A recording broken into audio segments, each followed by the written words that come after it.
কম খরচে কিভাবে ছাগল লালন পালন করবেন, কম খরচে ছাগল লালন পালন করার পদ্ধতি কী, এবং একটা ছাগল খামারে কি কি বিষয়ের উপর গুরুত্ব দিয়ে ছাগল লালন পালন শুরু করতে হয়। আসসালামু আলাইকুম রহমতুল্লাহি ওয়া বারাকাতুহু। সম্মানিত ভিউয়ার্স, প্রাণের খামার ফরিদপুর চ্যানেল থেকে জানাই আন্তরিক ভালোবাসা। আশা করি সবাই ভালো আছেন। আলহামদুলিল্লাহ আমিও ভালো আছি। আজকে আপনাদের জন্য আরও একটি গুরুত্বপূর্ণ ভিডিও নিয়ে আসলাম যে কিভাবে একটা খামারের কস্টিং কমিয়ে এনে খামারটাকে বড় করা যায় এবং কোন কোন বিষয়ের উপর আসলে আমাদের খামারে গুরুত্ব দেওয়া দরকার। তো পুরো ভিডিওটা দেখলে ইনশাআল্লাহ বুঝতে পারবেন।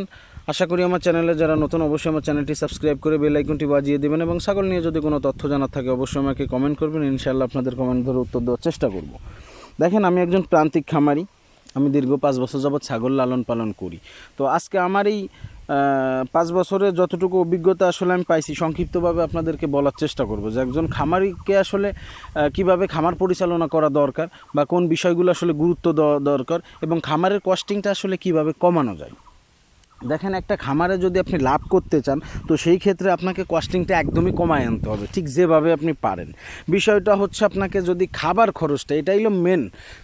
খামারের যে ছাগলের খাবারের যে কস্টিংটা, এটা যদি আপনি কমায় আনতে পারেন তো 100% আপনি খামারে স্বাবলম্বী হতে পারবেন এবং আপনি ভালো একটা প্রফিট কিন্তু বছর শেষে করতে পারবেন। এখন খাবারের যে বিষয়টা, এই খাবারটা আপনাকে কি করতে হবে, অবশ্যই আপনার খামারের জন্য আপনাকে ঘাস চাষ করতে হবে। আর আপনি যদি পর্যাপ্ত ঘাস চাষ করতে পারেন তো সেই ক্ষেত্রে কিন্তু আপনার এখানে কস্টিংটা অনেকটা কমে যাবে। তারপরেও যদি আপনার বাসাটা যদি চর অঞ্চলে হয় বা নদীর সাইড সুইড হয় তো সেই ক্ষেত্রে কিন্তু আপনি চাইলে এই জায়গাগুলোতে কিন্তু আপনার ছাগলগুলোকে চড়াইতে পারেন।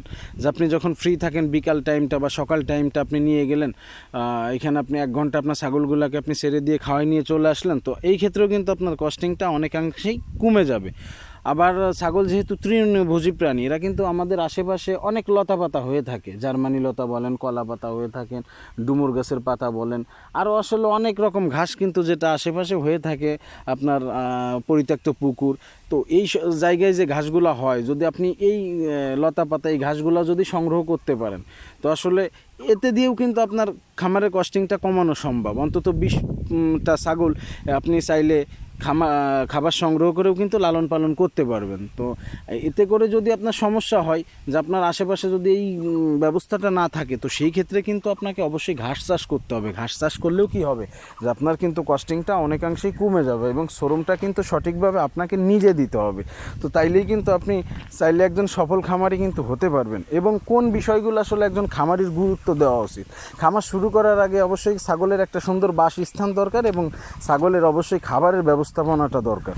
তারপরে যে বিষয়টা হলো যে খামারের যে ছাগল নিয়ে আমি শুরু করব, এই ছাগলটা জাত কোনটা, আমি কোন জাতটা নিয়ে কাজ করব, দেশি ছাগল মানে ব্ল্যাক বেঙ্গল ছাগল নিয়ে কাজ করব নাকি ক্রসবিট নিয়ে কাজ করব নাকি উন্নত জাত নিয়ে আসলে কাজ করব। উন্নত জাত বলতে আপনার যে কোনো 1-2টা জাত নিয়ে আপনাকে কাজ করতে হবে প্রথমত, যেহেতু আপনার কোনো আগের কোনো অভিজ্ঞতা নাই। তো এই বিষয়টা আপনাকে অবশ্যই গুরুত্ব দিতে হবে এবং আপনার খামারে যে মা ছাগলগুলো আপনি নেবেন এর বয়সটা এবং এর দুধের রেকর্ডটা, এর খাবার দাবার ঠিক আছে কিনা, পরিপূর্ণ সুস্থ কিনা, এই যে বিষয়গুলো আপনাকে দেখতে হবে। এবং আপনার যে খামারে যে মা ছাগলগুলো প্রেগনেন্ট হবে, এই প্রেগনেন্ট ছাগলগুলোকে আপনাকে কিভাবে যত্ন নিতে হবে, মা ছাগলগুলোর কখন কোন মেডিসিনটা আপনাকে দিতে হবে, ক্যালসিয়াম জিঙ্ক, এটা কি পরিমাণ আপনাকে খাওয়াইতে হবে এবং মূল যে বিষয়টা হচ্ছে ছাগলকে কতদিন পর পর কৃমিনাশক করাইতে হবে।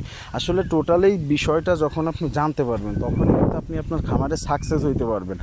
আর এটা জানার জন্য অবশ্যই আপনাকে কি করতে হবে, খামারিদের সঙ্গে কথা বলতে হবে বা ইউটিউবে অনেক ভাই আছে ভিডিও দিয়ে থাকে, এই ভিডিওগুলো আপনাকে খেয়াল করতে হবে। কারণ আপনি যদি সঠিক সময় ছাগলকে কৃমিনাশক না করাইতে পারেন আপনার ছাগলগুলো অসুস্থ থাকবে, সঠিক সময় হিটে আসবে না, সঠিক সময় বাচ্চা দিবে না, স্বাস্থ্য ভালো হবে না।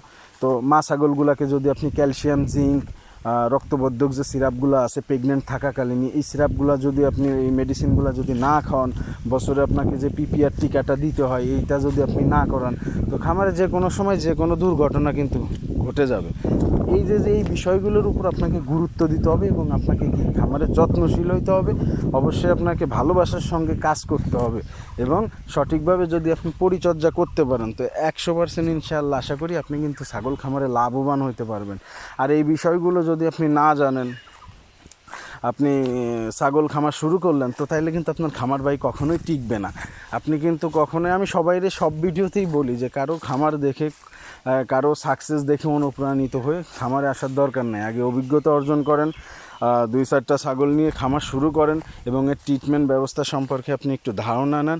আর আমি যে বিষয়গুলো বললাম এই বিষয়গুলো আপনি জানার চেষ্টা করেন, তো তাইলেই কিন্তু আপনি নিজেই কিন্তু একসময় আপনি ছাগলের খামারটাকে বড় করতে পারবেন, এর ট্রিটমেন্ট ব্যবস্থা বুঝবেন।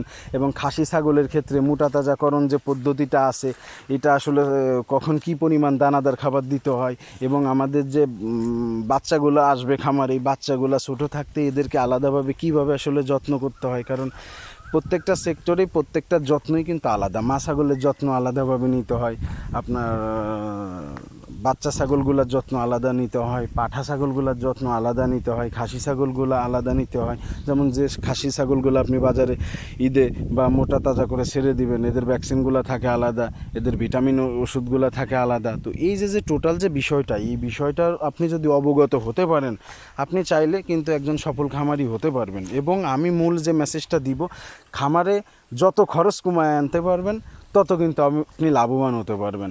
আপনি 2-4-5টা ছাগল লালন পালন জিরো খরচে করতে পারেন, কোনো কস্টিং ছাড়া। আমি মনে করি কয়েকটা ক্যালসিয়াম, ভিটামিন এবং আপনার যে জিঙ্ক যে সিরাপটা এবং আপনার কৃমিনাশক, এই ছাড়া আপনার কোনো খরচ 2-4টা ছাগলের পিছনে থাকবে না। তো আপনি চাইলে 2-4টা ছাগল জিরো কস্টিংয়ে লালন পালন করে দেখেন যে কেমন প্রফিট আসে, আপনি একটা শিক্ষা গ্রহণ করেন।